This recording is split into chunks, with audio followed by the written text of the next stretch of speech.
Moses, Aaron, and the people this morning. It's getting near the end and of this desert trek, but they need water once again. And in verses 1 through 5, ahead of this, the people have said, "Hey, Moses, man, we don't have any water. Our critters don't have any water.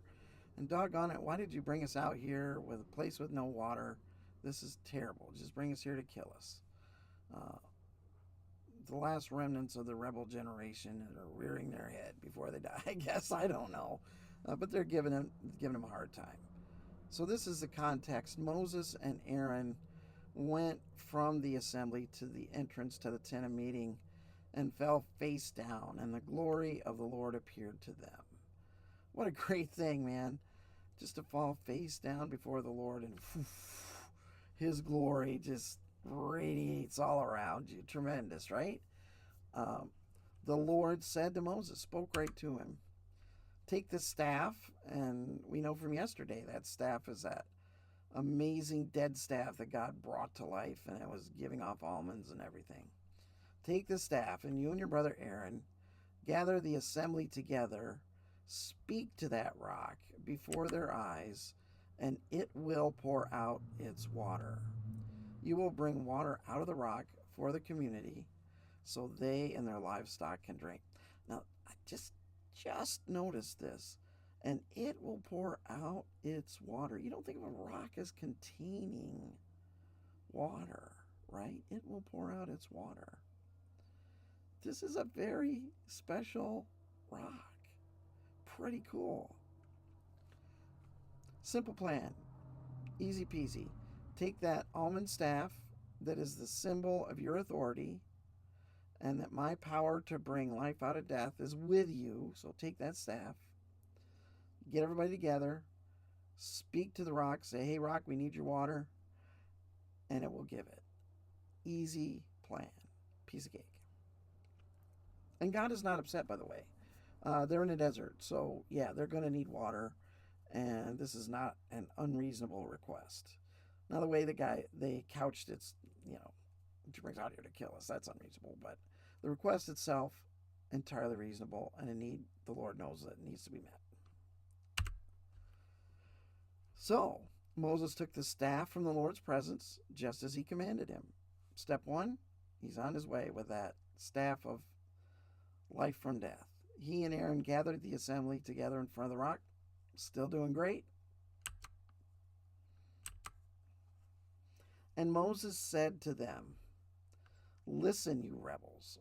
Must we bring you water out of this rock?" Woo!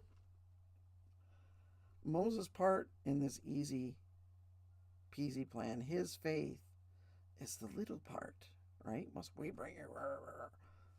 The big part is God's ability to bring life from death, to bring that water. He doesn't mention that anywhere. It's all about, this is what we're going to do. Then Moses raised his arm and struck the rock twice with his staff. What? Water gushed out, and the community and their livestock drank. Okay, first of all, he did not do what the Lord told him to do, which was to speak to the rock. So he did not do what God told him to do. And then he did something that God didn't tell him to do. He took the symbol of Jesus and his resurrection, life from death. I know Moses didn't know that, but we know that.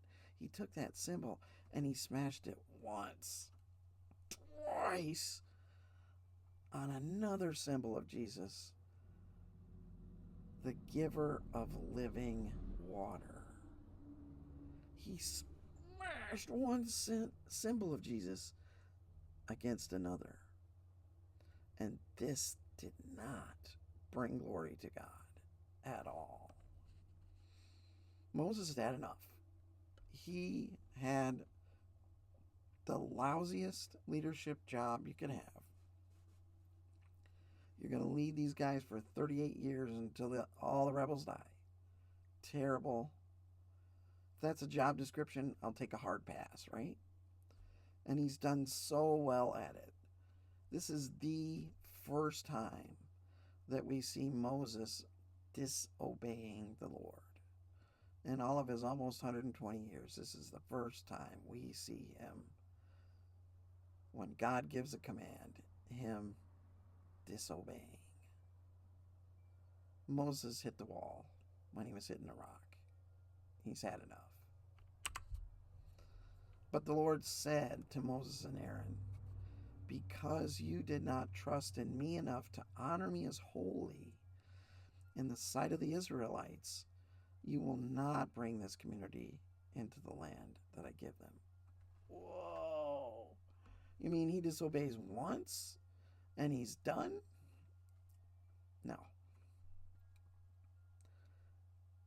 Moses had done exceptional service. But here, with a reasonable request and an easy peasy plan, Moses gave into years of frustration instead of giving glory to God. Why is that such a big deal? The next task that the leader of Israel would have to do would be to lead God's people into the promised land that their parents were already freaked out about. This is going to be a huge lift.